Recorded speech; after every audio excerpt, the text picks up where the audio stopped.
How are things? You all keeping well? No? Yeah, that sounds good.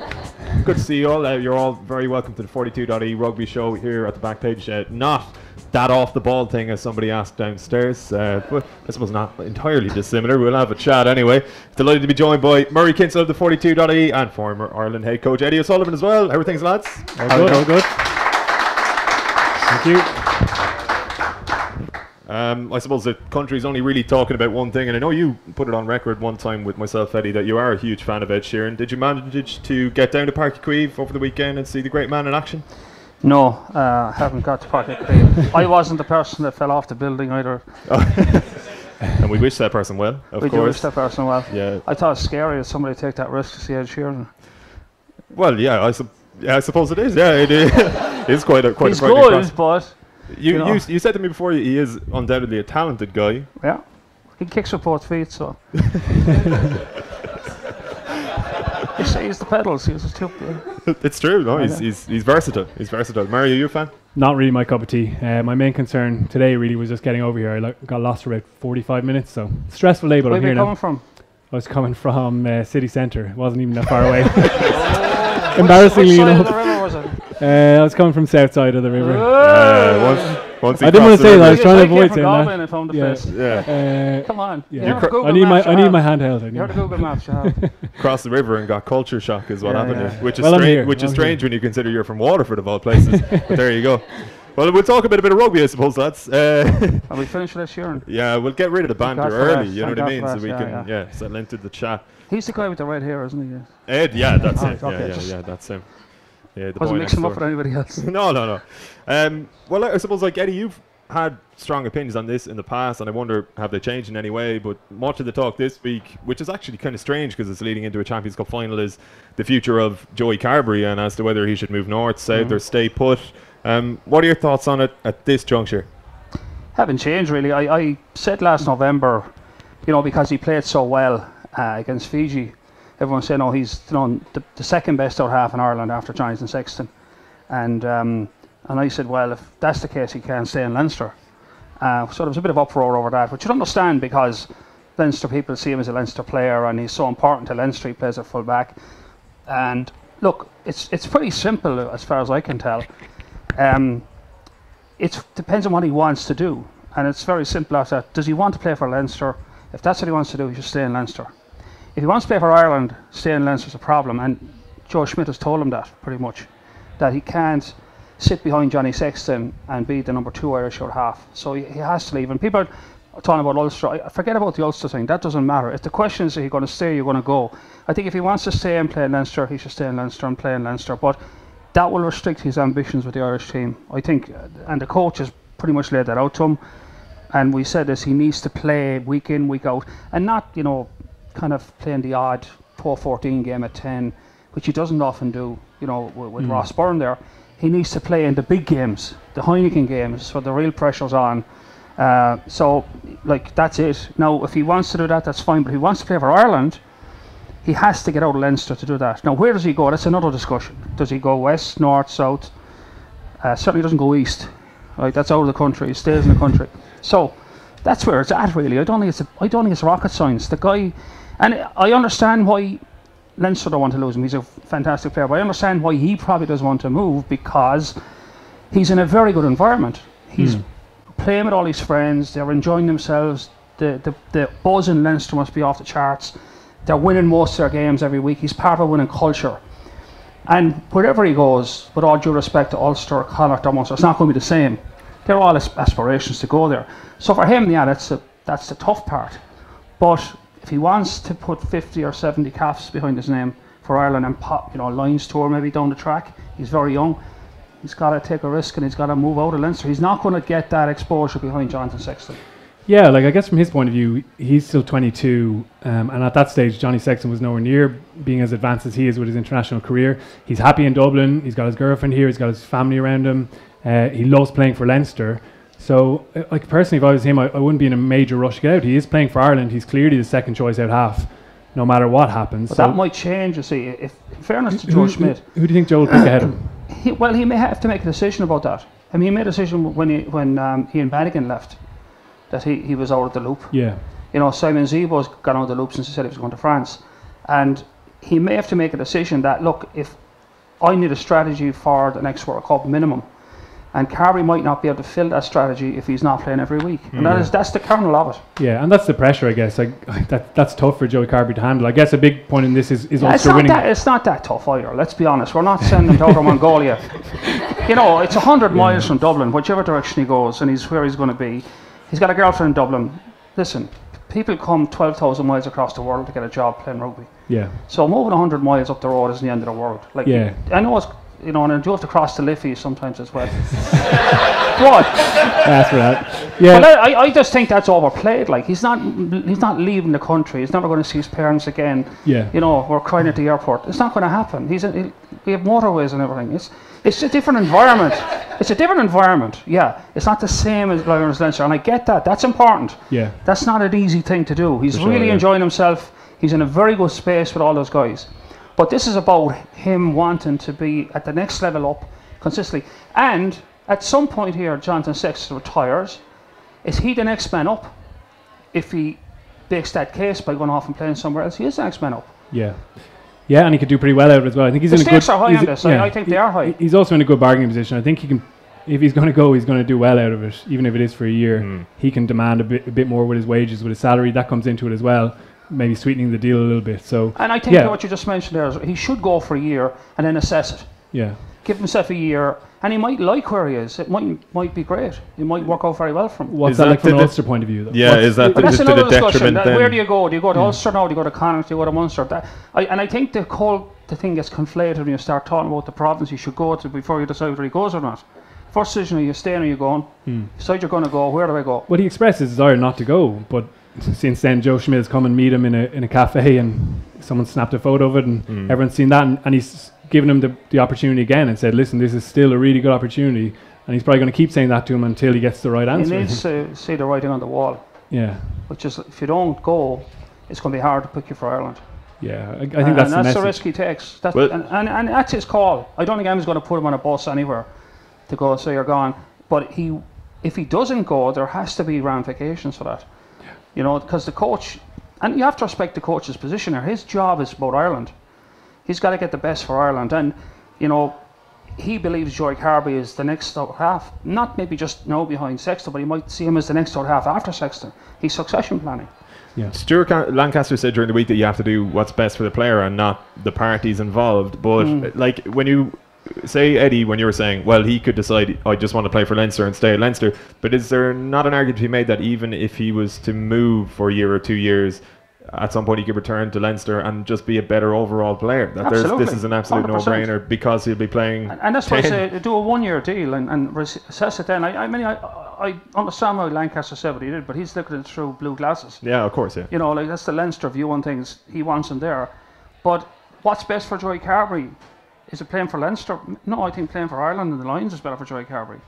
And playing for Leinster mightn't get him there. That's the problem. Is he, like, we've seen him play 10 intermittently and he hasn't lit the world on fire, but albeit you could put that down to the fact that he hasn't played there consistently. Is there any doubts as to the fact that he can actually become a legitimate kind of elite level 10? Like, are we putting a square peg into a circular hole here by any chance? I don't think there's major doubt. When Joe Schmidt's a pretty good judge of player, and he clearly sees him as the second best already, so I think he has all the skills. He can kick, he can defend, he has got a lot of vision. His passing game is good, but he needs the games. But he hasn't yet. He can, but he hasn't yet. Coming off the bench for Ireland with 10 minutes to go and things are going pretty well is not a benchmark for, you know, being an out-and-out test player. Like, he has to go and he has to try his trade at a very high level, put himself under pressure, and then he gets a start in a Six Nations game, or he gets a start in an autumn international against a tier 1 nation, and then we see. Now, there's no doubt Smith thinks he's on his way. He's definitely got the material, but that's a big difference between potential and actuality, you know.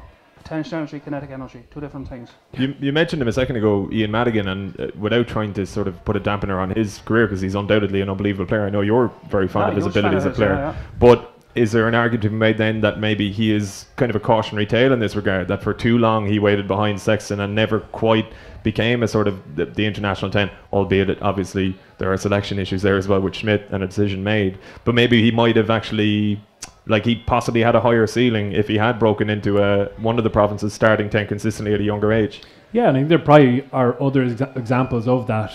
A guy not taking an opportunity to move away and get game time. Probably not on this scale. A guy like Cathal Marshall, for example, who's just been released, he had a chance to go to Connacht, I think, a year or two ago, and probably play a lot of games.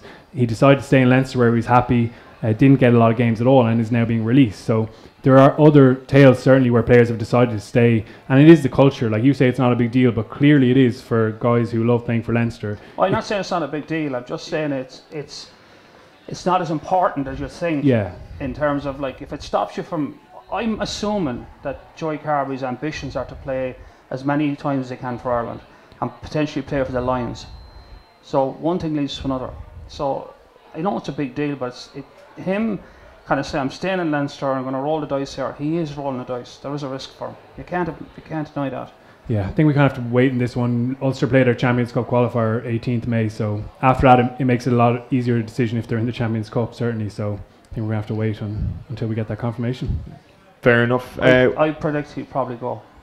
Yeah. Oh, well, the conversation certainly looks continues then. Well, like I was going to ask, you think he's going to go when all is said and done, he goes? I think he will, yeah. I think he will. He has to. If he wants to play for Ireland, he has to go.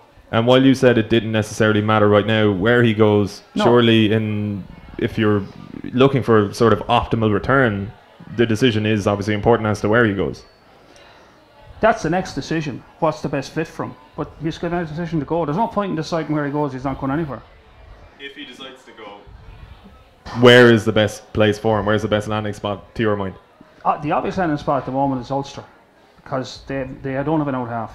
Well, they have a young out half, Johnny McPhillips, but he's very early in his career in terms of development. So I think realistically for the next season, it'll be incredible pressure on McPhillips to carry the team at 10, whereas someone like Carbery could do that job very easily. I think he's got the ability. I have plenty of confidence in him as a player. And if he went for a year and see what it's like, or even 2 years, where's Sexton going to be in 2 years? Who knows? Maybe he might retire. Maybe he want to go. He says he wants to go to another World Cup, but that might be out of his control if he gets hurt. And then come back to Leinster. He's not going to not be a Leinster player because he goes somewhere else. You can always come back to Leinster when time's right.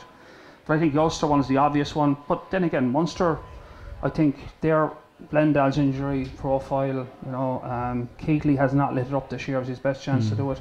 There's a window there for him as well. So I think that they're the two places he can look at. But certainly, if he stays in Leinster, he's taking a massive risk. Presumably, if Ulster don't have a head coach until January, and I know there's a likelihood that gets sorted out, but if that was to be the case, does that almost rule Ulster out then? Because you are sending him up to a fairly unstable environment with only 9 months left to World Cup. Could be a factor in deciding where he goes. Yeah, you might say it's more stable in Munster. I might go there. Yeah, like Roger was on about that. Yeah, it does make sense. It seems they're screaming out for 10. They're a bit uncertain if he's going to come back. It's a really bad injury profile, that it's doubtful that he could come back to where he was, and that's a bugbear for Munster. But look, that's the detail of where you go, and I think either of those are definitely options. But and you're right, if Ulster don't have a head coach until January, that's not very enticing. To go into an organisation that doesn't have a head coach. I have to say I do expect to see him up there next season. Ulster? I think he'll be up there. So the check's written, he'll have to go. For a year long. Scotland are just playing hardball because Scotland know Ulster have to get him. So Scotland are saying, no, you can't go, and we get the check. As soon as they get the check, he can go. This is all just semantics. It seems unconscionable that Ulster will start the season without a head coach. They'll have to find a solution, and usually a checkbook gets these things done. Yeah.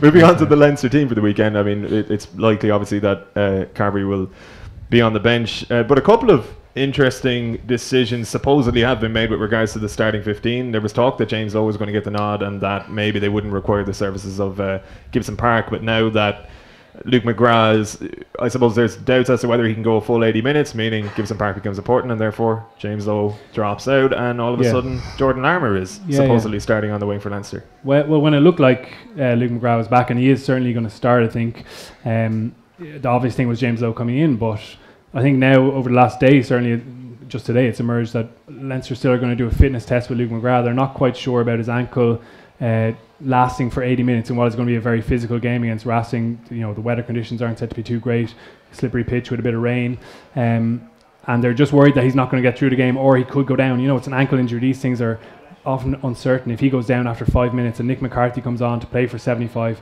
it's a huge ask, especially considering he did look a little bit shaky when he came on against Saracens in the quarterfinal, and Gibson Park was good against the Scarlets. So I think they're slightly erring on the side of caution if they go that way. Now Luke Mcgrath may be fine when he does the test tomorrow, maybe 100%, and they go low in the end, but it's still kind of up in the air. I think they still have to make that final call, and it definitely changes things. Obviously, like, Larmour is a brilliant winger as well, so you're not missing out too much, but I think everyone wants to see Lowe out on the wing making a big impact, and he certainly improved defensively. We were worried about him in that regard, but he brings so much excitement as well. So it'll change things up, and Gibson Park is obviously a good replacement there to have behind McGrath. But I don't know, what do you think, Eddie? Would it strengthen or weaken them either way? I think the obvious, they want McGrath on the starter, and they want Lowe on the wing. But I think they've got to be 100% sure about McGrath. And if they're not 100% sure, I think it's a huge risk to put him on the field if he doesn't, not going to last. If he goes out after 15-20 minutes and you've got a rookie coming in, that could be an expensive day out. The other thing is, like, Gibson Park did really well the last day. Yeah. It's not a risk. It's a risk picking Luke McGrath. It's not a risk picking Gibson Park. So for me, I would pick Gibson Park, because you know what you're getting. Like, if McGrath's great if he's fit.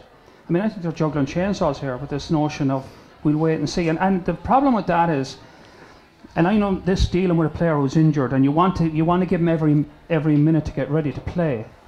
But the fact that it consumes everybody all week. Is he? Will he? Won't he? Can he? Possibly?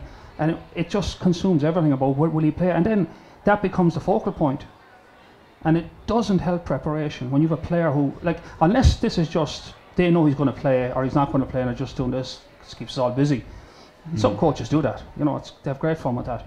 But if this is genuine that Luke McGrath is a 50-50 call, I really think they shouldn't put him out there. They need to be 100% sure he's good to go. And that's a medical call. It's not a coaching call. And then put Gibson Park in there. If McGrath's 100%, put him in. Low on the wing, no problem. But I think unless you're sure, don't take that risk. Let's say McGrath goes on after 10 minutes, a rookie scrum half coming in, big occasion, wet day, a lot of decisions to make, and it goes south.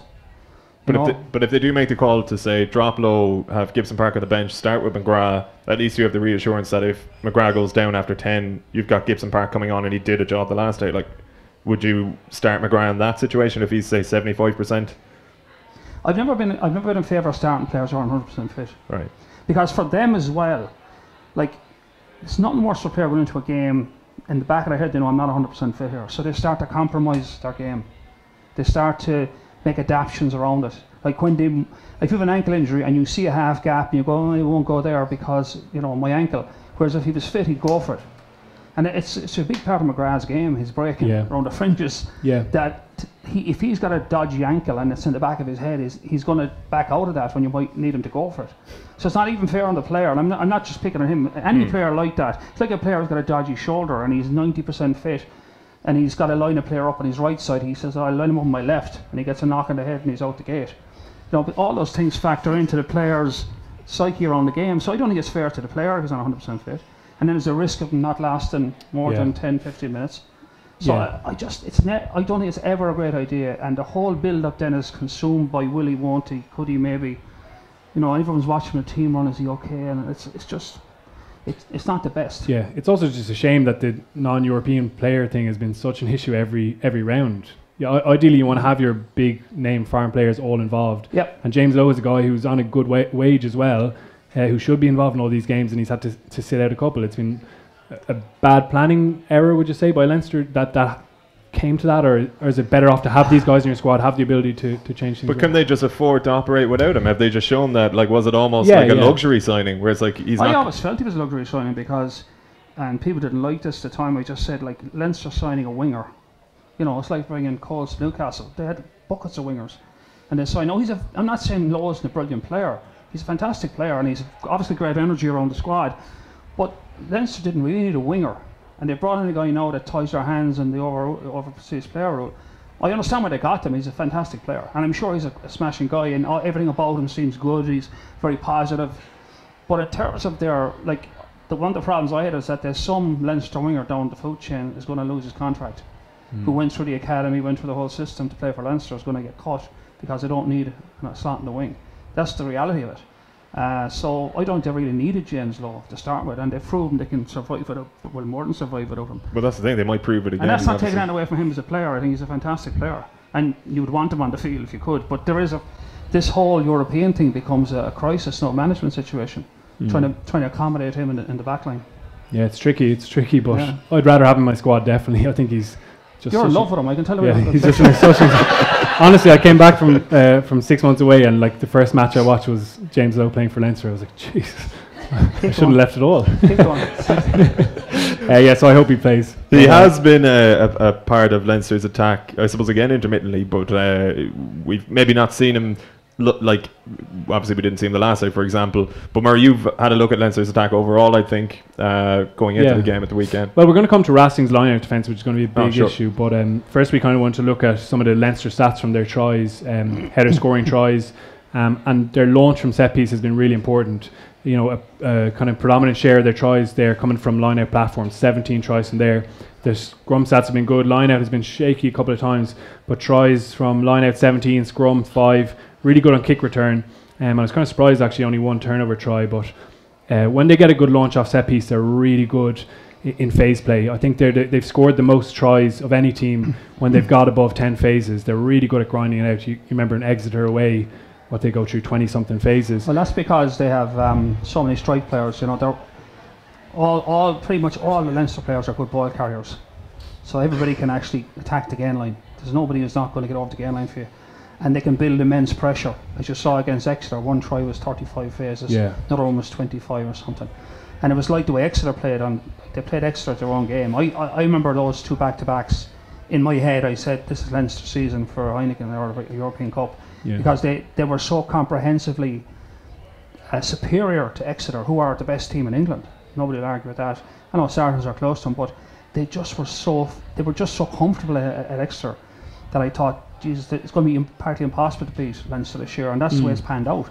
They've cruised along after that, you know. And there are similarities, like obviously a lot of players are similar to Ireland, but they're so comfortable at retaining possession. Whereas last season it was more about the kind of kick return and turnover, a lot of that kind of expansive play, whereas now it's quite power based.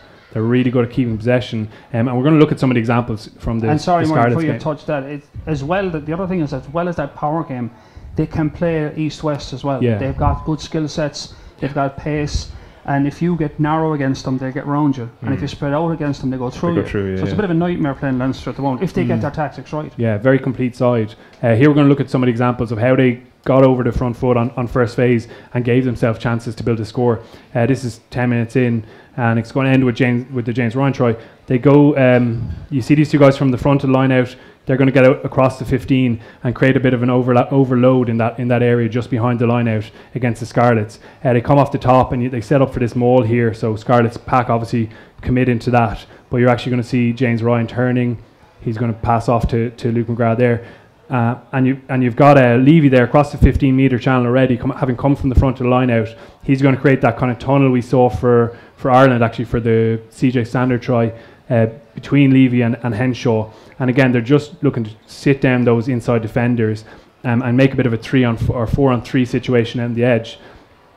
We get to both Sexton, and he's, it's tempting for him from that position to pass, but what he's so good at is that little extra step just to commit that defender there. Hadley Parks commits into him, and Gary Ringrose just outside him runs a really good decoy line or option line here just on his outside shoulder. He's just trying to isolate Scott Williams in the defence there and just sit him down so that when the ball goes at the back, now Williams is trying to recover his feet. Nathewa has come all the way around there and got to his outside shoulder, and he's now trying to turn Steph Evans in just to create that 2-on-1 on the outside edge. Does that really well, and it looks like a probable try scoring situation. I thought they were going to score actually here, but maybe a slightly early pass from Carney out to McFadden there, and some really good scramble defence. That's Williams coming back there having recovered, and Halfpenny across from the other side of the pitch. They tackle him, but a phase later Leinster over to James Ryan. Just a couple of minutes later we're into 13 minutes and we see the exact same play. You see the guys come from the front of the line out there again.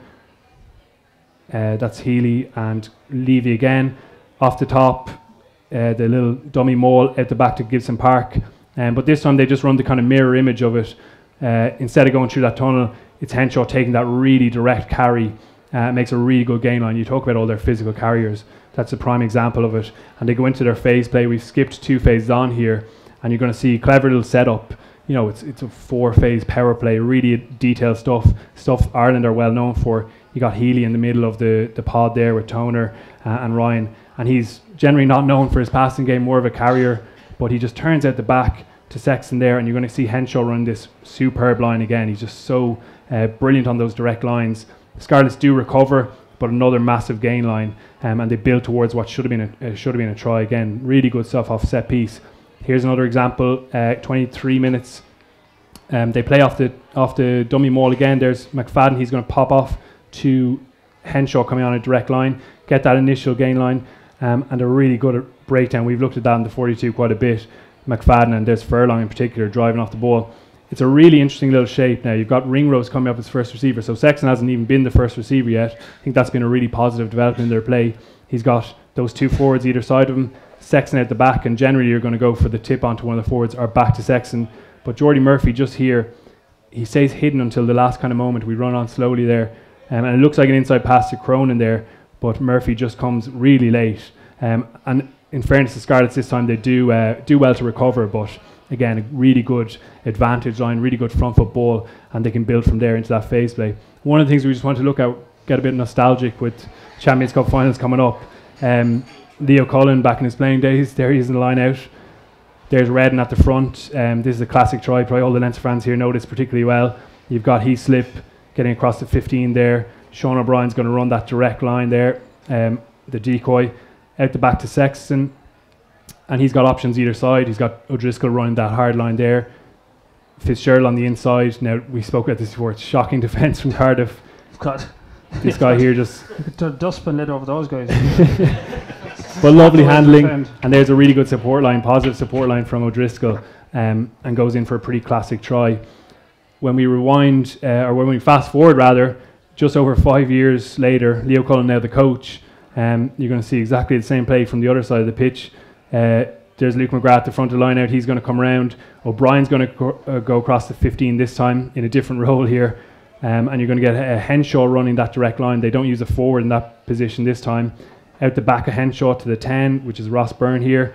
The inside pass to McFadden, and away he goes in the break. Now, unfortunately, this time, maybe Ringrose still has a bit of a way to go before he's Brian O'Driscoll-esque. He's just kind of struggling to keep up there. And some really good defence from Noel. He kind of shepherds Rob Carney. But I just thought it was interesting to see Leo Cullen using a play that he'd been part of as a player, now as a coach. And I think there are just a few examples of how they launch, even when they're not scoring directly off it. Well, those moves ask a question in the sense that if you defended well, you probably don't have a line break, but you still lose the collisions because they've isolated defenders. So you get a good gain line. But if they defend it badly, as we saw, you just rip them open and score. So those starter players should do that. They should ask every defender to do something, and if they don't do it, you punish them. And if they do it, you still win the collision.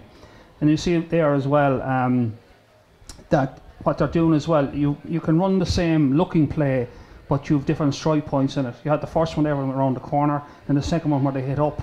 Yeah. So you can set teams up like that. You can maybe play up the guts a couple of times, so when you run it again, they condense, and you go out the back and you go around them, or you can go wide on them, get them to spread, and then the next time you run it, you go through them. So if you win that psychological battle defensively, the opposition really get panicky. They don't know what to expect. So what you're doing there is just, it's the same play, but different options on it. And it really frazzles the brain of the defence. If they lose the first one, they'll start panicking. We should also make the point that it's very simple stuff. Like, you know, it's not rocket science. You go and watch a junior club; they're doing some similar stuff, but they do it very well, though. They do it so well, and that's Leinster. Everyone's a threat. Like sometimes you see teams and their lines are not particularly strong lines. They're poor attacking lines, and the defenders are smart enough to know, well, he's not getting the ball, so don't defend him. He's never getting it. You can know by his body language, or he's too deep, or he's too far away. He's never getting the ball. So you can make smart reads on a play if every player doesn't execute well, and that's what Leinster do. They make everybody a threat, so everybody has to be respected, and that's when you get the line break or the gain line. Yeah, and you get that in their phase play as well. Really good footwork before the carry, really good latch. There's always an option on the other side of the ruck for a carry to keep the defence occupied there. As we said, they just got a lot of different strings to their bow. A lot of wrinkles in their attack. Yeah. And it's not rocket science, but they've just focused. We have the best players in their opinion. We have the best players. Let's just do this basic stuff better than anyone else, and it's been so effective. When we saw how integral the line-out was to a lot of that, and you're going to look at the Racing line-out as well. Obviously, they put the heebie-jeebies up. No, Scannell and Munster the last day. Munster kind of unravelled, but a lot of that was down to Racing's fine work. And I know there was some talk from Munster during the week that it doesn't matter that Donegal Ryan has been in this lineup before. Yes, it does. It'd be reticent. We'd be reticent to change too much. Maybe they should have changed some of it. Yeah. But Racing, generally speaking, are very strong in that area of the field. Yeah. To be fair to Racing, also when he didn't play, now I would imagine he completely prepped him that match he missed with his neck injury back in Thome Park. They also did an unbelievable job on the Munster line-out. But again, we can get a couple of their stats up. They've on the opposition throw, they've had 18% success rate, so either win or spoiling it, winning a penalty. I think only Harlequins, which is a weird outlier, have had a higher percentage of 22%. 12 outright steals, which is more than anyone. And they've got a load of different guys who can go up. Nakarau with 3, Laurie with 3, Shuzanu, who comes off the bench with 3 steals as well. So I think that's the key. They've got a lot of explosive athletes, guys who read the line out well as individuals. And they're easy to get up. Yeah, they're springy. Like the reason O'Mahony is probably one of the best line-out defenders in the world, Peter O'Mahony, is that he's very easy to get in the air because he's light and he's a good spring in his step, but he's also very smart. He makes a good read. He puts himself in position, then he's up. And like he stole the last ball of the game against Edinburgh last week. Well, for some reason Edinburgh threw the ball where Peter O'Mahony was the last place to throw the ball against Munster, and that cost him potentially the game. But the same with that line-out is the Racing have that ability. They're quick on the ground, quick in the air, and if they make a smart read, it puts massive pressure on the hooker. Massive. Yeah, in fairness to O'Mahony, I think he has 6 steals in the Champions Cup, so he's top of the charts. But they've got spread across their line out, and we want to look at a couple of examples from the Munster game. I'd be interested in Eddie's thoughts on this first one. I don't know if people remember this, but like they talked up the Racing line out all week. Johan van Graan was talking about them being the second best defensive line out, man marking style after the All Blacks. And even when they went to the U Arena, the first line out they overthrew deliberately to Rory Scanlon and kind of botched that one. But it was clearly in their heads, like when someone's so strong in an area, sometimes it makes sense to try and negate it by completely avoiding it. But I don't know if that mindset kind of crept in a little bit too much. This is the first line out of the game, less than a minute in, and you want to really set a platform and get that good start, even if it means going through phases, try to win a penalty, kick for territory. And you see it here, they've shortened the numbers, Munster, but they've Nakarawa, Ryan and Nyanga there, and Laurie can come in there, LaRue can come in there against Leinster, so they've got a lot of options. And O'Mahony moves to the front there, you see him, a little dummy jump, and he steps out of the pod, little throw to the front where there's no lift, and they go straight back to it. Now, it nearly did work out, but Scannell, we're going to see from the reverse angle, just puts his foot into touch, a little bit sloppy. What did you think as a coach, Eddie, as a kind of strategic thing in the first minute? It's not a bad play, actually. It's not a bad play at all. I think it's just the wrong part of the field. To me, that's what I call a power play, where if it works, you're looking to score. Right. So, by and large, a lot of power plays in those situations should come in that deep green, like 5, 6, 7, 8 metres from the goal line, where they might be expecting a drive. Now, if you do that 5 or 6 metres out, he's a chance of scoring. Forget he put his foot in touch. Let's say he doesn't put his foot in touch. It's a 1-on-1 5 metres out, and maybe he drops his shoulder and scores. Yeah. Now, in fairness, Racing did deal well with it. But to run it here, best case scenario here is Scannell gets tackled here. National recovers, Yeah, it gets tackled here, and they play from a ruck on the touchline. I think just the wrong place to use it. Just should have. That's something you put out of your pocket, very close to the goal line, and if it works, you'll probably score. But if it works 15, 20, 30 metres out, you're not going to score. Yeah, you've still got to go and play out of it, and you would have been better off taking that off the top, sticking somebody over the gain line at 10, 12, and going to play some phases, build some pressure, maybe nick a penalty. Instead, the next time they have a line out down there, the Racing are watching for that. Yeah, like in fairness, Munster did actually try a trick play at the line out where Murray went in the front. They threw down to middle, but Ryan read it brilliantly. It's only a trick if some people have seen it before. Yeah, and Ryan probably made that one up. Conor Murray's one more line-up all this year than a lot of the table forwards. Like he's been used an awful lot, which is fine. But like, it's only a trick if they buy into it. But I guarantee you, the minute they saw Murray in the line, they knew there was something up. Yeah, Ryan did. We want to just look at a couple of the other kind of failings from Munster. They're 24-3 down now, but still 30 minutes in, good chance to launch. And the one we want to pick out here is Camille Schad. He's the kind of receiver, normally the kind of shotgunner. He needs to be that first defender out from the line out. What Munster do is, we're just going to note CJ Standard there as well. He's going to come in and lift. And like as you said to me before, nothing revolutionary, but I think it's really well read. There's Schad in behind. And Munster use that dummy movement again with Jean Klein there. It's easy to go up on him, but Nakarawa makes a really good read. But also, it's kind of difficult to see from this angle. Schad makes a really good read as well and gets in there to lift. So it's a one-on-one ball steal at the line out. So Munster denied that opportunity. But the point is just, even the hooker, even the defensive hooker, the receiver, is making good reads. That tactic of using a roving lifter, Standard could be a lifter or a jumper. Yeah. Right? He's roving at the line out. The way to defend that is you mirror him. And that's exactly what they did. So when Standard came into jump, they got into lift, and they were where the action was. And there you go. You know, that's a practically impossible ball to win because they've got somebody right in there of the jumper. Yeah, and I think it's good defence by Racing. Yeah, at this stage, I think Racing were right in Munster's heads.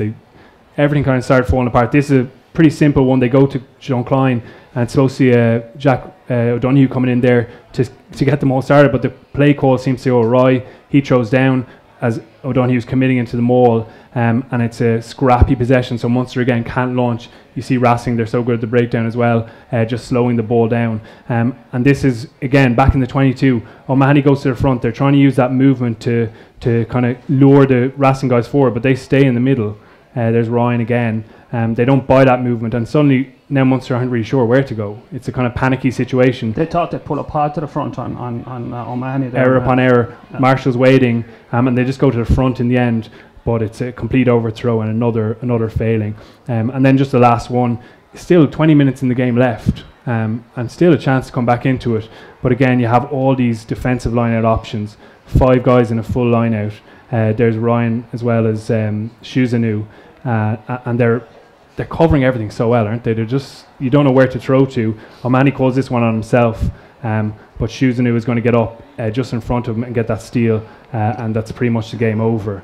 Really disappointing one, but I guess, Eddie, again, on a strategic sense, if you're the coach, if you're Leo Cullen and building a line-out kind of menu for this, do you actively work at avoiding that confrontation in the air, or do you try to do something smart, or do you just go simple? Well, no, I think they're going to change this. There's probably north of 70 different line-out options they have, maybe 100. And you never go into the game with 100 line-out options. You pick a block of them that you feel are going to work, and then the next week you change to another block. That block changes on the basis of that. You can't use the same ones as last week, and also the defence is going to be different than it was last week. So it's always changing. And I think, like, Leinster still have 3 very good jumpers: Ryan, Vardy, and Toner. And Toner, again, even if you know Toner's getting the ball, it's very hard to get up as high as him. He's so tall, he's got long arms. You know, so I don't think there's any problem with lineup. I think Racing might pluck 1 or 2, but I don't see the Leinster lineup being a problem because they've got, and it's a smart lineout. Leo knows lineouts. He ran lineouts. He knows how to run lineouts internationally and at club level. So it's going to be a very smart lineout. They'll call it well, and they have 3 really good jumpers. I don't think Racing are going to get much dividends there. And if they do, it's the same problem that Munster had, but I don't see it. They don't need to do anything too spectacular, just need to be quick and accurate. A lot of time what happens when teams get caught is they start to second guess a bit. And that's bad enough, but then the pod slows down. Their movement on the ground slows down. So the guys moving to lift the guy moves slower, and then it takes longer to get the pod in the air, and the opposition will get more time to react. Is that due to uncertainty that they'd slowed down? Yeah, and a bit of kind of your head goes into a bit of a frazzle, and you're talking about half a step, like. If that's a half step quicker, they don't lose the ball. You know, it's like throwing a punch. Like, you know, if you get your land your punch first, their punch doesn't land, and that's a bit like what you've got to do sometimes when you lose a couple of lines, to stick to the plan, stay focused, still get your speed on the ground. A lot of the time it's the lack of speed on the ground get you caught in the ear, and then the hooker gets blamed. You can always blame the hooker anyway, so you know. But even there, those like. They had no chance really, because it wasn't the hooker's fault. They were just bad calls or good reads on Racing's part. Yeah. So, like, for that reason, I don't think Leinster have that problem. I really don't. We might call that half time, lads. We'll be back in 15-20 minutes. Take your time, work away with the bar and whatnot, and we'll chat to you in a few. Cheers. Welcome back. How's it going? Hope you enjoyed the break. Did you enjoy it, lads? Were you okay? Yeah, I enjoyed it. That's good, yeah. No. We'll be taking your questions, as I mentioned earlier. Didn't quite get around to the end of the first half there, but we will do it at the end, and whoever has the best question, I should have said earlier, will be taking on the Leinster jersey. Eddie will be deciding there. You look like you might need a new one, for example, although the guy in the back there definitely doesn't want one. You can still ask a question. You can turn down the jersey. It's okay. We'll give it a charity here. But we'll get to that at the end. So look, if you have anything to ask, just kind of make a note of it, and we'll get around to you all. Nobody will be left hanging, but we'll kick back off. What is the story here? Like one of the things I suppose that obviously we focused a lot on Leinster in the first half and touched upon Racing's line-out prowess, but Racing's sort of development overall as a squad has been very impressive over the last couple of years, particularly when they became a major player in Europe, we'll say, that with sort of a cash injection and all that. It was kind of like, well, they might go on a sort of a Toulon run. It never quite came to fruition, but now they seem to be building a decent nucleus and a squad that can maybe challenge almost perennially as a sort of I guess almost organically, that they don't necessarily need to be bringing in these massive players every year, that they have they're still going to probably, but they still can pay a guy like Zebo a lot of money. But I like the way they've gone about doing in the last 10 years. Like 2009 they won the Pro D2. They were down in the second division in 2006 when Jackie Lorenzetti, the owner, took over, and it's been a gradual build since then. Get promoted, obviously put a lot of money into that, but 2013 Les Deux Laurent, Labitte and Travers come in as head coach. Excuse me. They were really good record with Montauban. Cass they won the top 14 with before, so I think they were good appointments, and Ronan O'Gara obviously gets a lot of credit duly for the defence, but those two guys have been really good. They're technically good, and they're probably a little bit less emotive than some French coaches who tend to go off the wire pretty easily. But they've also done really well off the pitch. They've built a really nice training facility in Plessis-Robinson, one of the nice Parisian suburbs. The U Arena is a really impressive stadium, and actually that's a clever move as well, because they built it as a venue, which is also their rugby stadium, if you know what I mean. So they have a lot of gigs, and actually last weekend they had to move their match because I think Beyonce was playing at the home venue. They moved up to Van up in Brittany, which was actually a clever idea. You'd be familiar with Beyonce's work. Rings a bell. Yeah. You can't unring it though. Yeah, sorry, go on. So good one. Thank you. They've done a lot of clever stuff off the pitch, and now I think they're actually going to make money back from that stadium as well. So all this investment he's put into, Lorenzetti's put into the club, and he will continue to do that. They'll get back. I think, like, you compare them to Toulon, they're vastly more likeable, I think, because Lorenzetti doesn't come out, doesn't spout in the press a lot. I think his only blip was trying to merge the club with Stade Francais, which was a pretty big blip by all accounts. Major. Yeah. But I think even that was from this kind of spirit of Parisian rugby, which is kind of extravagant, and there's that kind of history as well. So I think he's been really smart in how he's used his money, and now they are, as you say, a consistent force. They were in the 2016 final, won the top 14 that year, and now they're back again. Obviously a dip last season, but a really good setup. I've been really impressed with them.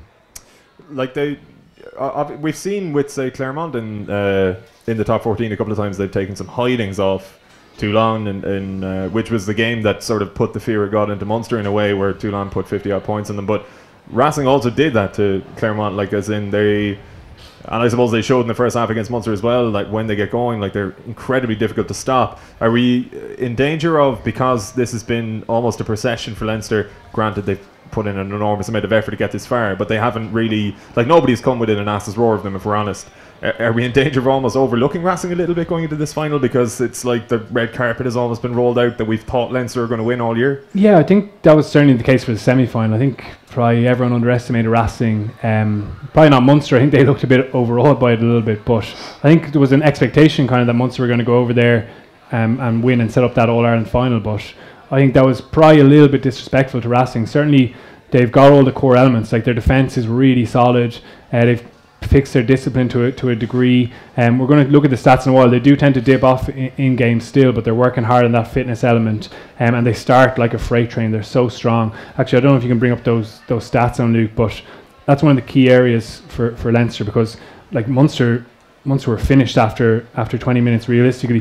This is the stats, the kind of points difference per quarter, and we've Racing on top. So in quarter one, their points difference is plus 40. They start so strongly, blow teams away. We saw it both times against Munster in the U Arena and in Bordeaux. But then you can see that dip, and towards the end of the match, they're minus 13 in the fourth quarter of games. Leinster, very different numbers, as you can see, plus 7 at the start. They don't start too poorly, but then in those 2 quarters before and after half time, they tend to kind of blow teams away. But I think that quarter one, Eddie, it looks like the make or break of this game really for Leinster. Yeah, if they can contain, what'll happen is they contain Racing for that first quarter. They don't have to do anything, Leinster, just hold them. Racing will be kind of knocked out of kilter, and they'll start to doubt themselves a little bit. And you can see as well, they're very French side because there's an emotional content to their game. They start with that huge emotion, that energy, and very effective at racking up scores. And then we saw against Munster, once they knew the game was in the bag, they kind of sit back and let you come at them, and they're happy enough. And in the last 10 minutes, they know they give up a couple of tries, so what? It doesn't make any difference. It's a very French mentality. The game is won. And in the same way, they can, if French teams haven't changed on the base that at some point in a game, a French team makes a decision whether they're going to win or not. And if they decide it's not for them, then they just kind of, that's it. They do that. They still do that. And that's why sometimes you see these scores in the French Championship is like, 50 points, and they get racked up in the last quarter. So, yeah, that start, if Leinster contain that start, and they don't have to do anything, Leinster, just contain it. So after 20 minutes, it's a pretty even game. And then Leinster looking to put their foot down on that 20 minutes each side of the half and really ramp it up. And I think that's very telling that if the Leinster can deliver this and prevent that, it's probably there. That's the game there. Yeah, Leinster's trend there is almost like there's a touch of Ireland about that, I suppose, particularly in the quarter before half time. We saw that against Wales, and where Ireland, like in a sort of a touch and go game, give themselves some breathing space, and then they're coming out sort of with a renewed sense of vigour and a little bit of a cushion in the second half. And obviously that you tend to associate it with mentally strong teams. Like championship minutes, well, we're going to score here. Scoring, if you like, Ireland did this a lot in the 6 nights. They scored each side of half time. Yeah. Literally the last, and sometimes the clock was in the red when they scored at half time. It's just gone into 41 minutes. They score. They come out in the second half, score early in the second half. And psychologically, usually the game is over there. It's very hard for teams to come back from that. And Leinster follow that mantra as well. They really try and ramp it up coming into half time and start very strong in the second half. So if you have any notion that you're going to come back into the game, they kill it off. And the game it's still a very psychological game because it's the physicality element of the game. And once you, like we talked about this before, if you drop 5% in intensity, that's a 20% drop in performance. It's an amazing thing. And guys don't hit as hard, they don't work as hard, and you get more space, and you can really kill teams. But that middle part of the game for Leinster is very important. Now, having said that, let's say that it's pretty even after 20 minutes, and then the next 20 minutes is still pretty even, and the next 20 minutes is still pretty even. I think the problem here for Leinster is that, if there's a problem, let's say that before we say the problem, is that definitely Leinster are the favourites. So if you're coaching a team and you're not the favourites, the most important thing to do is stay in the game. So what you say to your team is, if you're playing, they're hot favourites, they're expected to go and beat us, let's have a one-score game with 10 minutes on the clock. Now, if you're a score ahead, it's great, but that's not that important, even if it's just score down, because the game is still on, and this team that were expected to win have all sorts of doubts creeping in now. Let's say we get to the third quarter and it's 15 all or 15-9 or 15-12. Leinster are going to start thinking this wasn't really in the script because everyone was telling us for the last month we're favourites. And that can be quite telling as well. Is it the case for the underdog team, say they're going along, and I suppose the longer they stay in the game, the more they believe, and the reverse is true of the favourites. Just hang in there, and if you get into the last 10 minutes in a one-score game, now let's see who has it. And that could, if you've been the favourites, that's a very tough place to be, because now you start to realise, we could lose this game. This could go wrong here. Whereas for the team who are expected to lose, they're going, it's still on. Let's go for it. And it's a funny dynamic, but that's why it'll be interesting going into the last 10 minutes. If it's still a one-score game on Saturday, that's when Racing will probably go to the wall, and that could be dangerous. Yeah, you mentioned containing in the first quarter. I think that's going to be a massive psychological thing, and I just want to look at the example of last year, bring up some bad memories here for Leinster fans. But when I was watching Racing against Munster in that semi-final, they blew them away in the first 20 minutes. It actually made me think of this semi-final last year, and Leinster have spoken a lot about how this game has driven them. They tend to review it from time to time, just as that reminder. It's been a big driver in their group, as well as the Scarlets' semi-final defeat. But they did something similar to Munster. They gave Claremont that into the game, and as you say, they're momentum based. Once you give them that they tend to thrive and put the foot down. We just want to look at what kind of went wrong for Leinster in those opening 15 minutes. Here we are again, early line-out. We've just looked at a similar example against Racing, and again, you talk about play selection, Eddie. They decide to go to the tail to Devon Toner there. Really good line-out target, obviously, but they just overthrow it. That's unfortunate, obviously, and Claremont regather the ball. But what happens next is really interesting from Leinster's point of view, and something they will have learned from. I think Claremont decided to go for the bomb there and just put some pressure back on Leinster. Fergus McFadden, who was very unfortunate actually to miss this game, he just gets that hand onto the ball and tips it back to Leinster. So let's recover here. We've got the ball back.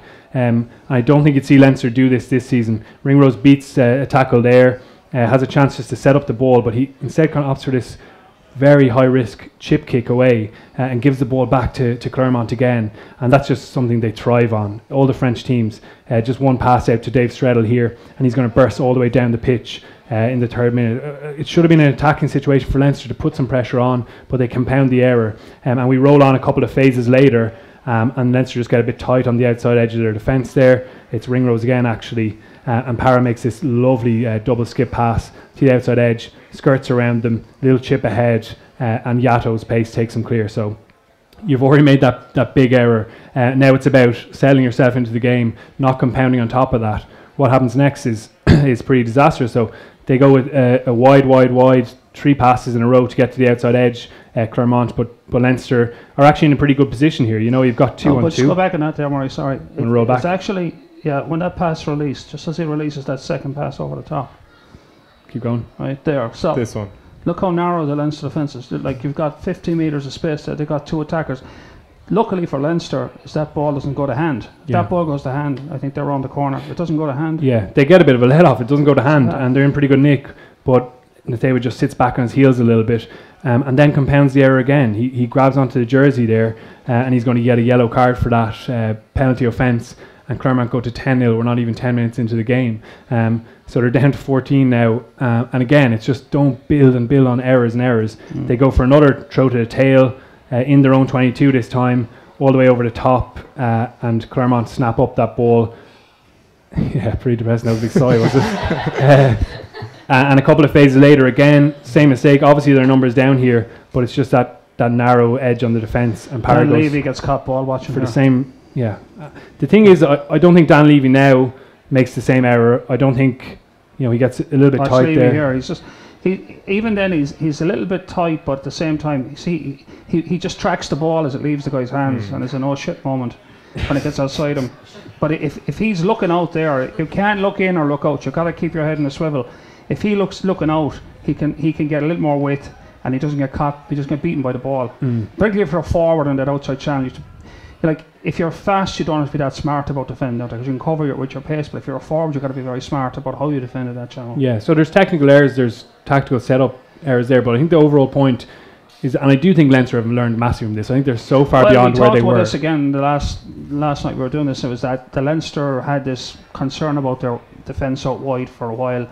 And as the season goes on, it's got better and better and better. So they are addressing that issue. Yeah, and mentally, it's just don't compound. You're going to make an error. They are big guys. The most important thing when you make an error is not to make a second one. But you do see teams making an error, then someone tries to fix it and they make another error, and then someone goes for broke and tries to fix it again and makes another. So if you make 3 errors in a row, it's never going to end well. And often under pressure, people try and fix things by doing something special, when all you've got to do is not make a second mistake. So is it a case like that so you make an error, but rather than do something extraordinary to make amends, just go back to normal and just keep it at base level and stop, kill. It's like, stop the bleeding there and then. Just make one error. You will make an error. Stop it there. Don't try and force it and create a second error. And you see teams will make a third error just to try and get themselves out of a bigger hole. So take the shovel off them and just calm down. I think mentally they're mentally far more advanced. Like, Levy makes an error there later in this same game. He scores that try where they go to length of pitch. We mentioned before where he took Rougerie out. I think now he makes that ruck hit first time, gets him to ground rather than having to scrabble around his ankle and get a try disallowed. So I think they're much further on. One of the things we should mention is that Racing are missing probably their most important player in Maxime Machina. It's huge. How big has he been for them? How important has he been? He's probably, I would argue, himself and Parra are the 2 best scrum halves in France. He's game management, his understanding of what's needed when it's needed is top drawer. He's a very, very good scrum half. He's a fantastic place kicker. And I just think he's a massive loss to them. And now the question is, do they start Carter now at 10 to get that experience in that half-back position? I think Pat Lambie's a decent player, but he's no Dan Carter, he's no Johnny Sexton. I mean, the one guy to go toe-to-toe with Sexton next Saturday, look him in the eye, is Carter, you know. And I would think they have to think about putting somebody of that experience and gravitas on the field to start. Bringing Carter off the bench with 20 minutes to go is not going to do anything. He's not going to win the game if they're behind. You know, maybe you can close it out if they're ahead, but they might not be ahead without him. So I would start Carter in there, and like he's the one guy that can eyeball Sexton legitimately, because Sexton is on top of his game, and he's one of the best fly halves in the world. There's the other guy who can go toe-to-toe with him. He shouldn't be sitting on the bench, I think, especially when Machino's gone, because you need that control at halfback. Who's going to manage racing through the game, you know? Well, it's going to be Teddy Irabaran is going to come in at 9, but like obviously that there's probably parallels there. It's a household name. But that's the thing, I suppose, is that there's maybe parallels between himself and Gibson Park, where he might come in and do a more than solid job, but you probably need one of your, like, the other halfback to be. That's my whole point. It has to be someone who's can see the bigger picture and manage the game under pressure. He's 27, but I think McCarthy would probably be the more apt comparison. This will be his third start in the Champions Cup, I think. Right. He's very inexperienced at this level. He's small. Talking to some of the Racing players today, they mentioned how kind of wild he is with his play, and it didn't sound like a good thing. Doesn't sound great. I don't think he can stick to the structure as much. He kind of goes off on his own little runs. Obviously, he's a danger on the snipe, but I don't think Lambie has the game to manage. You know the pressure there. I think he's a good footballer, Lambie, but he's no Dan Carter. And I think if he's playing Sexton, would be licking his chops, you know. Yeah, the other call they have to make is on the wing. Juan Imhoff, who missed out in the quarterfinal and semi-final by selection, has been ripping it up in the top 14 in the last 2 weeks. He scored 4 tries and he's been really impressive. He captained them last weekend, so I think he comes back in the mix, and that just shows the class in their squad. A guy who hasn't even featured in the matchday 23 could possibly come back in on the left wing for Mark Andrew, but yeah, mixing. And if Thomas gets a few chances, he doesn't usually leave behind him, you know. That's the danger, man. He can make tries out of nothing. He doesn't need a lot of space to hurt you, you know. If Imhoff does come onto the left wing, like, are there any fears that if Leinster do go with Jordan Larmour, that he might be a little bit that Imhoff might gain a little bit of ground there? Like, to be honest, I think Jordan Larmour is pretty much still up to every test. He made one kind of defensive error chasing a kick against Italy that was a one-on-one situation. He definitely learned from that, but I think he's shown through each game that he has learned those lessons. Even I think of him marking Nemani Nadolo. Obviously, he got boshed off twice. Everyone's going to do that with Nadolo. But even his technique and tackling him, letting him pass him at times, getting that side on kind of just from behind tackle was clever. And he's a really combative competitor as well. I wouldn't be worried about Larmour. Not at this level down anyway. You know, it's still not Test rugby. Right. Fair enough. You mentioned there how, like, that was, well, it was certainly a seminal moment for Dan Levy, we'll say, but also for Leinster as a squad, and how they've managed now to get into a situation where they're not compounding errors the way maybe Munster did actually against Racing, if you were to draw the parallel between the two games. And I wanted to talk about the coaching setup at Leinster, because I mean, even though it has been 12 months since that Clermont defeat, it's still this sort of mental steel that Stuart Lancaster and Leo Cullen above him have sort of implemented there is remarkable. Even over the space of a year, to get to a point where you seem indestructible compared to what you were in France this time last year. Like, obviously they have a very strong dynamic, but are you surprised by how far Leinster have come on in the intervening 12 months? Well, I think Lancaster's always been a coach. Even with England, he was massive on that culture. You know, you think of things like when he wrote to all the players' families before the 2015 World Cup and got parents, wives to tell the players how much it meant to them that they were playing for England. Little things like that he's really conscientious with, and I think he's brought that to Leinster, where Johnny Sexton had said a while ago that the culture probably wasn't as strong as it needed to be. And they've had a huge focus on this kind of brothers mentality this season. I think it's been most apparent in their defence, which we spoke about before the semi-final, where guys' work rate is through the roof for each other, and clearly they're enjoying that side of the game because they can show work rate for each other. So culture off the pitch has been strong, really good testament to the work of the coaches. And I think in all of this, like, Lancaster gets such positive press, deservedly, brilliant coach, but Leo Cullen actually going out and getting a guy like that to come in was a very selfless act, a recognition that he probably didn't have those strengths or needed that figure alongside him. Had Graham Henry there before as well, so he deserves massive credit for that.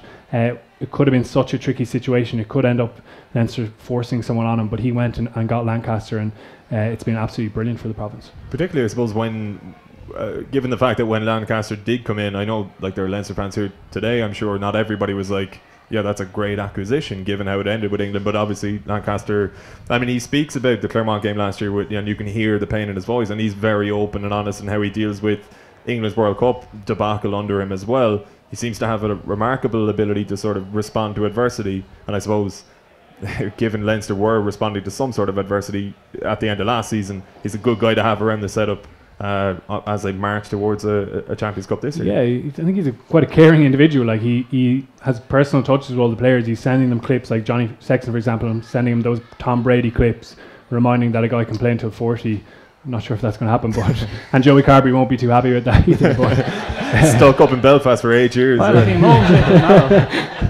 But he does. He has that nice personal touch as well. And yeah, he has bounced back remarkably well. I personally thought the whole media cover, obviously the World Cup went really poorly for them, but it's one or two little things that could have changed a couple of those games, and it could have been a very different story. He's always been a good coach. I thought his record with England was pretty decent. Obviously they never got over the line and won that Six Nations, but he brought through the complete core of the group that now Eddie Jones has benefited from. So beat the All Blacks as well, which often I think gets overlooked. How do you rate him as a coach? Yeah, I think the other thing he did is he's a structural thinker on the game. You know, he puts a lot of thought into X's and O's as well.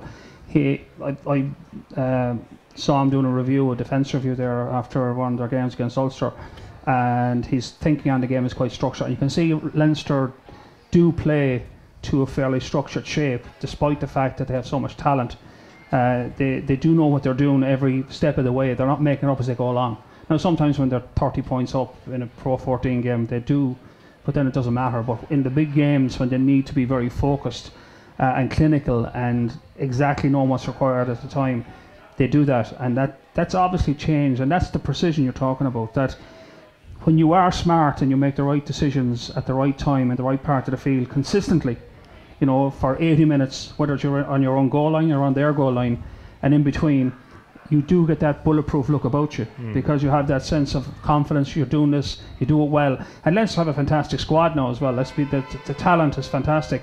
But having said that, he's brought that, I think it's a clarity of thought around what they're doing. Yeah.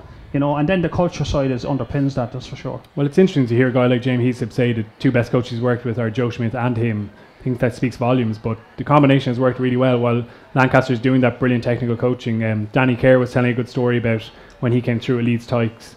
Lancaster used to put like fairy liquid on the ball before the passing sessions to test them out. And I think he does that side of the game, the tactics, as you mentioned. And Leo kind of does the planning a bit more, man manages, tells guys they're dropped.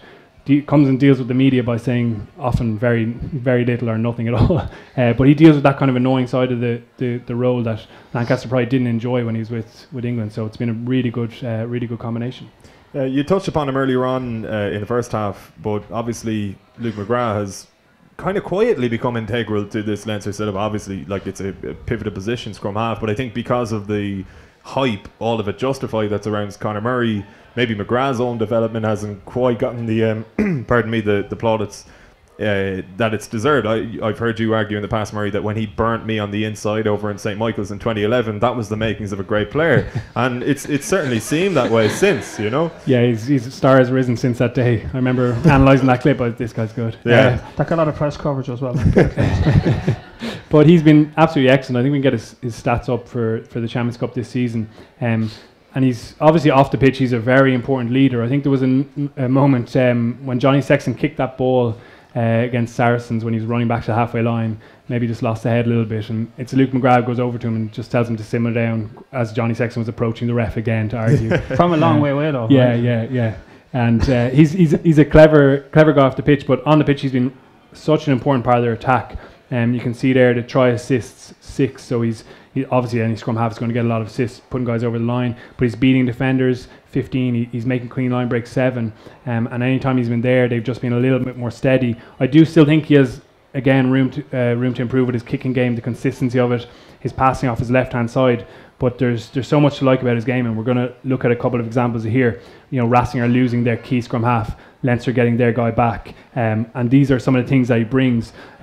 He's coming off the left-hand side, actually a pretty poor pass off his left here, but it's always him looking for the right time to snipe. You know, everyone knows he's a good sniper, but it's the right opportunity. And here you get Tyke Furlong making a good carry. He's going to beat the first tackle, so instantly Luke Mcgrath is going, okay, I might not have an opportunity here. What's going to be really important is Van der Fleer there, cleaning deep beyond the ruck. You can see him opening up that hole there.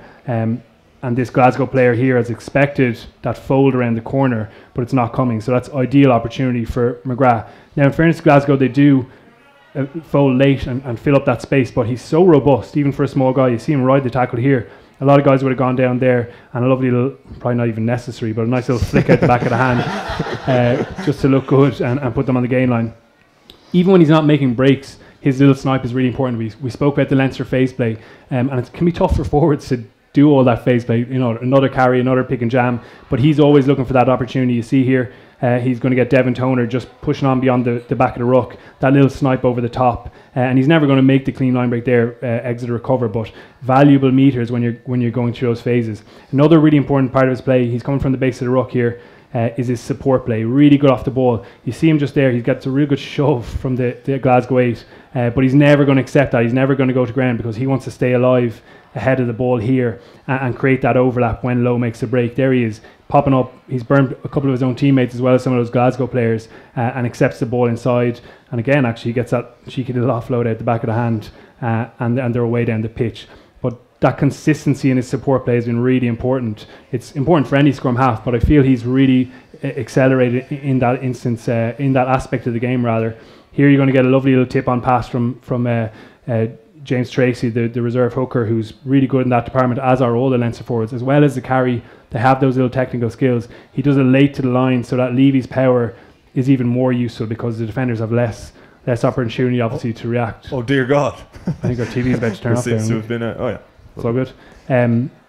And Levy, like a freak of nature, gets that fend on Williams there after beating Steenson, and he's through the line. This is just after he came off the bench before his season kind of exploded. But there's Mcgrath, having set off the phase off the base of the ruck, getting on the inside shoulder, gets a little fend and finishes for an absolutely vital try.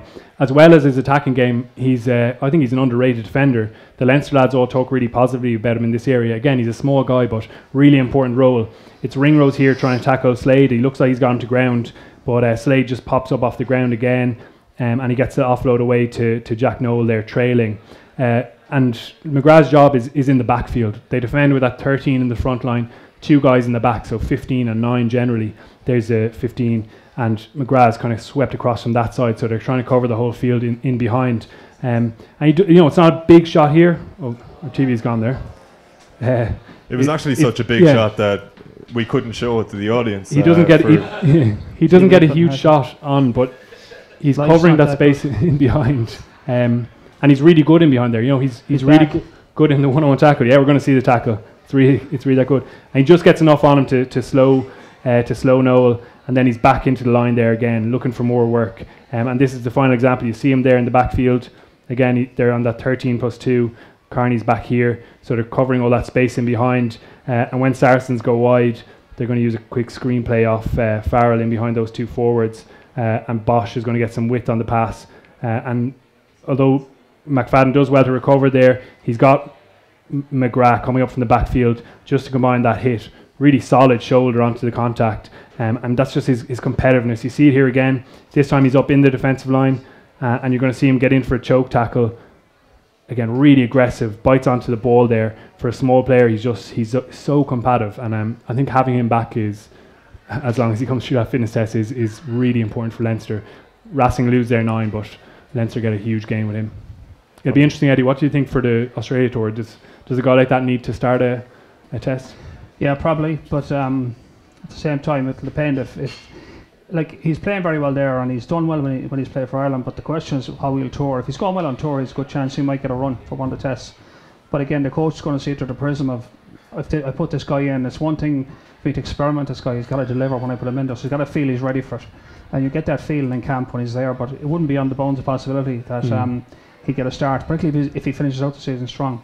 He was unlucky with the injury because he was on the bench against France. Obviously, didn't come on that game. It was very close, and then badly timed injury. It would have been interesting to see what part he would have played because, like we've spoken about on this show a lot, Conor Murray and the depth behind him. But I think Mcgrath's really progressed along. I think that experience, he certainly exposure. got Kieran Marmion very worried at this stage, But for a while it was just Marmion and Conor Murray. He's really pushed into that space behind him. Yeah. Could you see a point where Mcgrath does sort of overthrow Marmion in the pecking order, which, given the faith that Schmidt has in Marmion, he'd put him on the wing if we're down numbers, for example, and I know Marmion has done special training programs in order to sort of become more of an international player. But is Mcgrath's sort of career trajectory on course to maybe see him take that number 2 slot? Obviously, you mentioned Mcgrath getting 80 minutes in Australia. Marmion is probably due 80 minutes as well, to be fair. He's put in his dues. Coming into Six Nations, I think Mcgrath probably was there. He's probably pushed into number 2. Obviously, it's a tight battle, and they both have strengths. Marmion has a bit more experience, but I think the 3 of them will be on the plane anyway, going to Australia. It'll be interesting when they get there how that breaks out. Yeah, he'll hope to have a medal in his pocket by then. For sure. Well, we'll get the lads' predictions for the game in a couple of minutes' time, but it's time now for you guys. If you have any questions for Eddie and Murray, there is a roving mic at the back there. So just throw up your hand. Don't be shy. Conor Dever, you definitely have a question. I know you do. Now, anybody at all, work away. There's a gentleman here. So just a reminder as well that the best question, Eddie's going to decide. And the best question will win the Leinster jersey. Is it still behind us? It is, yeah. Behind us there. I don't know. Is it actually switched on? Oh, give us 2 secs there. It's switched on. There is. Yeah. Just wondering, so with Racing's strengths and threats across the park, with their threats out wide and their ruck game and their line out, would you expect Leinster to play quite a conservative game and rely on their fitness, or how would you see them approaching this game from a strategy point of view? Yeah, based on what we discussed about that first quarter and not giving them an in, I expect we'll probably see something like Scarlet's the game plan against Scarlet's again. Very direct, focus on that ball carrying. They did narrow up for that game, and I think then the more expansive stuff. And keep the ball. If keep Leinster possession. have the ball, if Leinster dominate possession in the first 20 minutes, it's very hard for Racing to score. So they probably play direct, play tight, just to get through that first 20. And if Racing's discipline is poor, they pick up penalties at the breakdown, they can put themselves in a good field position. So I don't think they'll be thrown around very much early doors. I think it'll be after 20 minutes before we see anything opening up too much.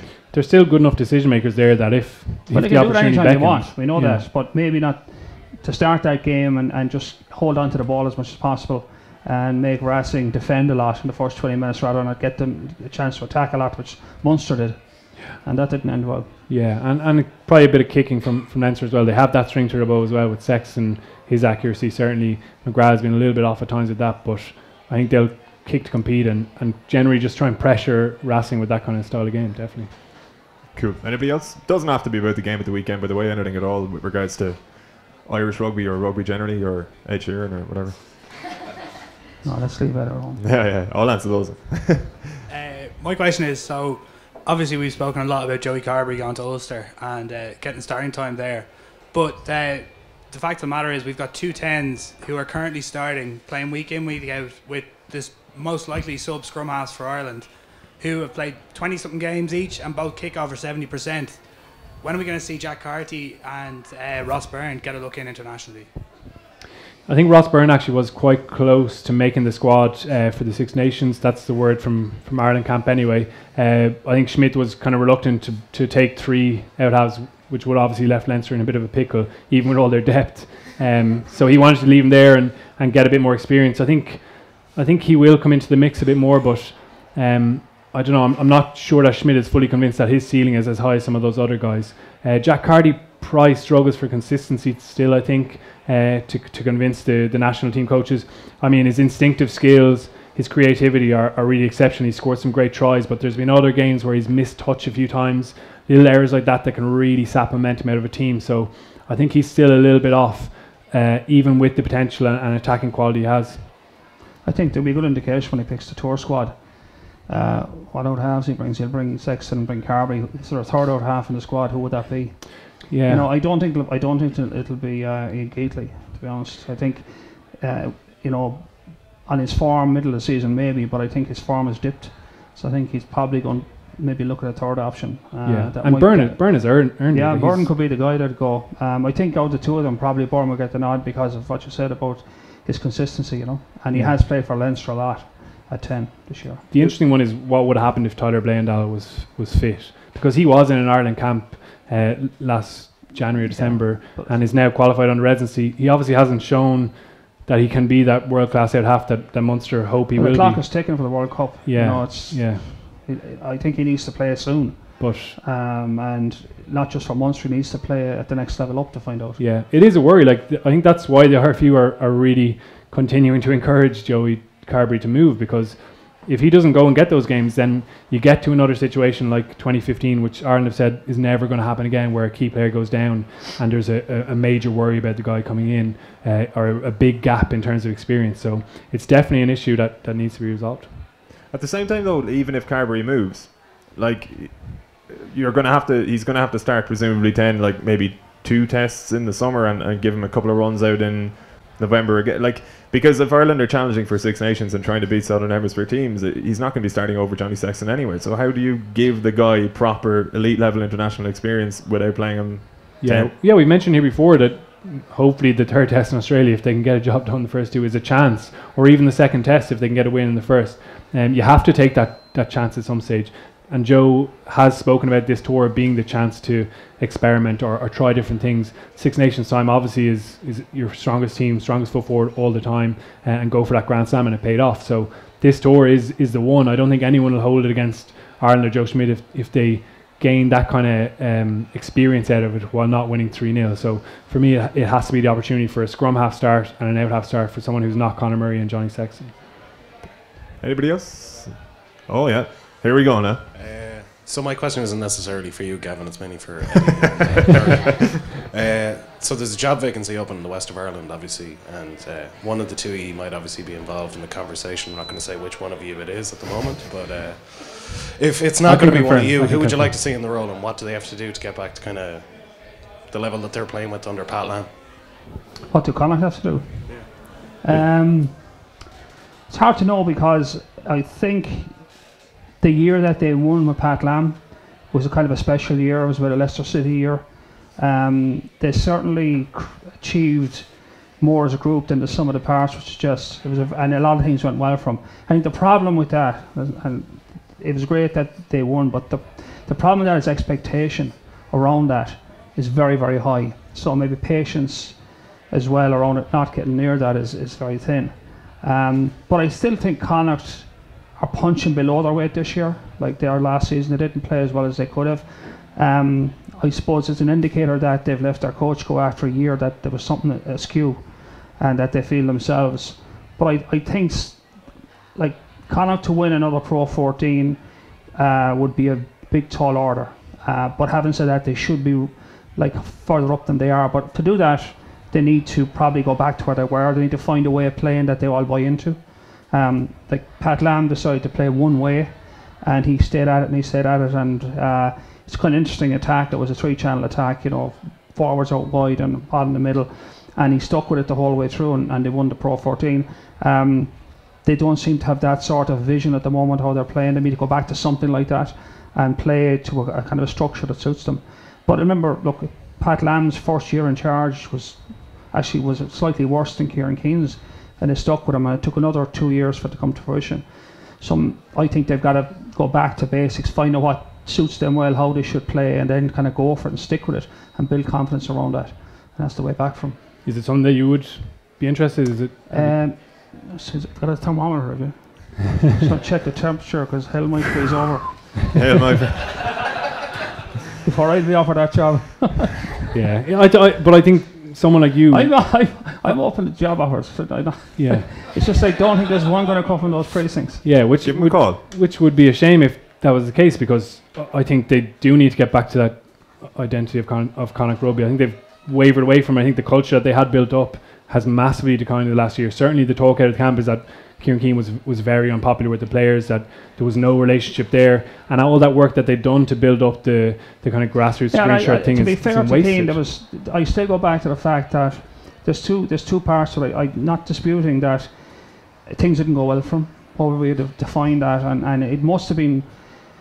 Let's say it must have been pretty bad to pull the pin after the season. Normally, if your first season as a coach, if things don't go particularly well, you usually sit down and you talk it through and find out, what are we going to do here to fix it, and you get a chance to fix it. And then maybe if the second season is bad, or even after the second season, if it's still going the wrong direction, that's when the bomb drops. But just to make that decision straight after the end of the season was bizarre in many ways, but it gives you an indicator that things were not happy where they were. But and for that reason, but he was dealing then with this high level of expectation as well. So like, there's two sides to that. But certainly there must have been a lot of unhappiness to make the decision they did at such an early stage in the contract. And they do need somebody to get them back to their identity. A lot about that is getting, you've 35 fellas in your squad, getting them all on the same page, buying into the same thing, and going out and playing for each other every week. It's the same whether it's a club team or a professional team. Now, it's a lot more complicated with a professional team because they're playing at a higher level, but that's really what underpins it. The culture has to be right, and maybe the culture and the club slipped away, and plus the fact that, which will be more difficult for whoever takes the job, is they've lost probably their key leader in John Muldoon, who's been a stalwart right through the whole journey. Like, even when things were going really bad for Connacht at one stage there, a few years ago, they were just, things were going wrong week after week after week, and he stuck in there and he stayed right through the whole thing. So, like, how to replace him? And you don't replace him, but if anybody or even a group of players can replace that sort of leadership gravitas you need as part of building the culture. I'm sure they can find it, but it's a job of work to do that. I think there's a lot of work. Like, obviously the next coaching appointment is going to be key, but like, off the pitch, I think they've really stalled as well. Like, when you go down to Munster's High Performance Centre, when you go into Leinster and UCD or up to Ravenhill, the facilities are incredible, really high performance technology, whatever. The S&C is brilliant. You go down to Connacht, and unfortunately it's still like a muddy pitch out the back, and Bundy Aki came back from the Grand Slam and he was joking about it with the press, but I think there was a serious point underneath that. It's actually a poor surface to train on. They really need to get a 4G in there, and all they talk about, the stadium has really gone quiet. That was a big thing after the Pro 12 success. We're going to build our own stadium, and going to the sports ground, while it is a lovely venue and there's loads of history there, it's not quite as good a stadium as a team with big ambitions like them should have. So you just remember as well is that, like, look at this way, Leinster do not train where they play. By and large, they train a different venue, and teams do that now. They have their training facilities in one place. Everybody goes to work Monday to Friday, and then in the games Saturday you go to the stadium and play. And that's the way the modern game is developing. So, maybe Connacht needs to look at getting away from the sports ground, build a purpose-built training centre outside the city, and then even if they go to the sports ground to play the game, so be it. It's not the end of the world. If they go to the sports ground, it's still a pretty functional place. But maybe they need to move their training facility somewhere else, not in the sports ground, but somewhere completely different. Have everything in one place. Like, it's, you go to work there. It's like it's like your job. It's where the factory is. It's where you go every day, and then you go to perform. And maybe they need to look at that, because there are a lot of complications in the sports ground as well. It's not owned by the RFU. There's the Greyhound track is functional there. It works. It's a very complicated place to manage, and so that, like, they have certain issues there that are structural. But every province has been through that. It's only a few years ago Munster got that house in order. It's only a few years ago Ulster got their house in order. It's only a few years ago Leinster. So maybe Connacht are a little bit behind on the curve on that. But you're definitely right. That's an area they have to look at as well. Very good. Anybody else? Somebody down the back there. Cheers. So my question is, you guys are really good at, for me anyway, helping me identify interesting things to think about and look at in matches as a fan. And rugby is a really complicated game in many ways, with mentality, physicality and laws and all that stuff that you guys talk about so well. If you were to be sitting in a pub and you've got a friend who's maybe a football fan or a really big fan of another sport, what would be the things that you'd say to them before a match to look at in rugby to try and give them the, that love of rugby as opposed to football or basketball or cricket? Nice take. Big week for cricket. No. Yeah. Big week for cricket. I would say there's probably 2 or 3 or 4 areas of the game that you could look at. One would be like help them by asking them to identify where space is on the field and assess our teams being smart about getting into that space. Or if a team are not prepared to run that space, they're prepared to go physical. Why is that? Are they ignoring the space, or are they just, there isn't space and they have to change? So the physical side of the game, or physicality is against space. The other thing is, what a lot of people don't look at closely is the ruck. If you take any ruck, or what we call it tackle ruck transition, so the ball carrier goes in, he's tackled, goes to ground, and if he doesn't go to ground, it's not a tackle. So he goes to ground, then you have a tackler, and the tackler is off their feet, they've got to roll away, not interfere with the ball, and then the people coming in from both sides, the defenders contest the ball, and the attackers try and make that ball available, and the roles they play, like the first guy to the breakdown is absolutely crucial, because basically there's two things can happen. There can be an opposition player over the ball, watch how they get that player away from the ball, because there's a lot of that goes on, and that goes over people's heads. But watch that first support player get into the ball, and watch how efficient that player is at getting the threat away from the football. And there's different ways of doing it. There's different ways of rolling them out or rucking them off it. And then the other one is that the second player, their role is to win the space then just in front of the ball. So that's not rocket science, but it's actually very interesting, because there's hundreds of rucks every game, and that goes on and goes on and goes on. And some people watch the game and they don't actually watch what's going on in the ruck. For me, the contest for the ball is fantastic in rugby. Every ruck is a chance to lose the ball if the opposition are smart, and you have to be smart enough to win it. And even the way the player falls with the ball, do they present it back to make it easier? Are they in a bad place? You have to work even harder. So that whole dynamic around the tackle, there's so many tackles, there's so many rucks. Like I could watch just a game of rucks, because it's a battle every time. Yeah, well, 3 or 4 coming people. soon to HBO. It is an interesting exercise, though. Even if you watch the Leinster Scarlets game purely on the ruck and how Leinster, we did a piece on how they dealt with Ty Byrne. Like each one of those instances, there's so much in it. And even the guy on the ground who's been tackled, like Joe Schmidt's a massive proponent of that body ball. He calls it. Other guys call it fight on ground. Like that, even more so sometimes than the player arriving. If that guy on the ground is lazy, they haven't got a hope of retaining the ball. If that person gets that separation from the point of contact, it's much easier to win that space. If that person gets locked up in the point of contact, you have to work harder to find that space in front of the ball. And that happens, like people see hundreds of rucks and they know it's a ruck, but they don't have any idea what's going on there. But if you look closely, it's actually very simple to follow. The first support player, the second support player usually decide if the ruck is won or not. And then the defenders, you see them, they know it's on to go for it, they go for it. And if they know it's lost, they back out and they get back into the defensive line. And you see us like teams defensively, when they put too many defenders into the ruck and they're never going to win it, they find they're short of defenders and the ball has moved away. And you see teams like that, they call them logs, guys lying on the ground, just lying around on the ground, doing nothing, And defensively then, just watch the spacing of players, because most of the problems here, if you show teams getting exposed, that their spacing around the breakdown is too tight and they find they have trouble out wide, or if it's too wide, teams start to go through them.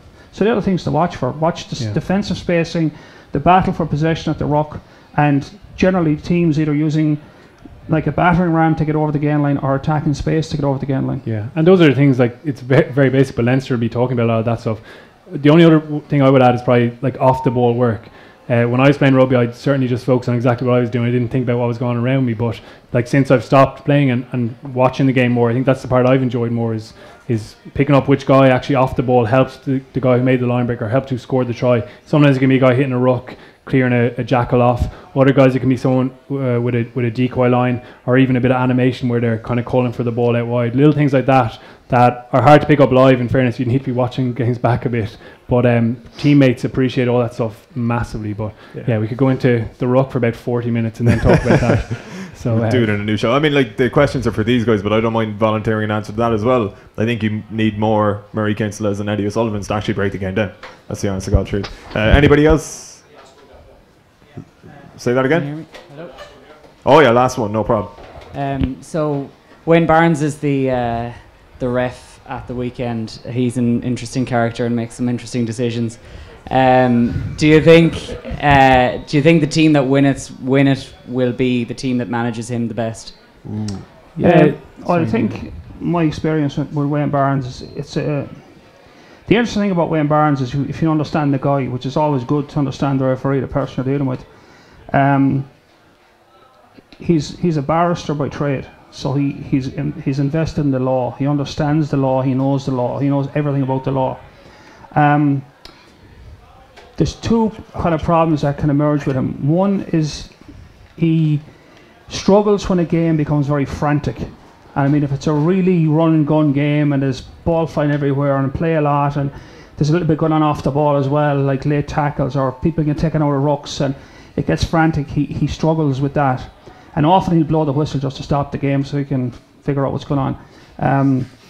He just gets very uncomfortable. With a game that's frantic and a bit crazy, and that can happen, you know, and it's tough. Like refereeing rugby is very difficult. There's so many things going on, but he does understand the law. So when a game is going pretty well and people are behaving themselves, he's usually right on his game. The one other thing as well is because of the law and he understands the law and he's a barrister, he at times referees the letter rather than the spirit of the law. Yeah. And he can make calls sometimes and you say, yeah, he's right, but you know, it was pretty harsh, you know, and he can fall on that harsh side of the line. So, but having said that, he rarely makes mistakes. He doesn't get things wrong. Doesn't make calls that are crazy calls. That's a forward pass. And he's like, it's not a forward pass. Like we've seen so many forward passes like going on the last while. It's ridiculous. But he's very good like that. He understands the law, calls it as it is. So I think if the game is frantic, he might struggle. But if it can be very competitive without being frantic, and hopefully he'll probably look at the spirit of the law more than the letter of the law. But that's probably what you're dealing with. So now you know that. Now once you know that, do not take risks at the ruck. Do not go a little bit in the side. Because a little bit in the side to Wayne Barnes is in the side. Yeah. So he's going to penalise you for a little bit in the side, you know. And he's not going to say, that was a little bit in the side, don't do it again. He's going to get the penalty, and you're going, oh, shit. So, you know, that's whereas other referees will go, listen, you were in the side a little bit there, and watch the next time. Different way of managing the game. He doesn't do that. Like, you break the law, it's a penalty. And you look at the video, you go, yeah, it's a penalty, but it's a harsh one. But so don't do that. Like, play the letter of the law with him, you know, and you'll find he won't make mistakes there. And don't get him flustered. Like, don't get him flustered around rucks and things, going in like pushing people and stuff, because he might just pull out a yellow card and send you packing because you started something. So once you know that, then you can manage him like that. And other than that, he's a very good referee if that's the way the game plays out. What do you think of his recent trend of calling the players by their first names when he knows their first name? I don't like that. Yeah. Because I think the problem with that is you have to know every player's name. 30 names. Scotland 14. Plus the subs. So now you've got to remember basically 46 names, you know, and then if you don't know a guy, it's false calling a fella by his first name. But you do know the other guy, and it's not false. So players go, like, he knows him, he doesn't know me. Why is he talking to him about his first name? But also by referring to, if you refer to 3 players in a row by the first name and then you call the next guy 2, get out of there. It's disrespectful to 2. But that's my point. You have to know all the names. But then they know you don't know them. You've just gone to trouble learning the names just to sound cool.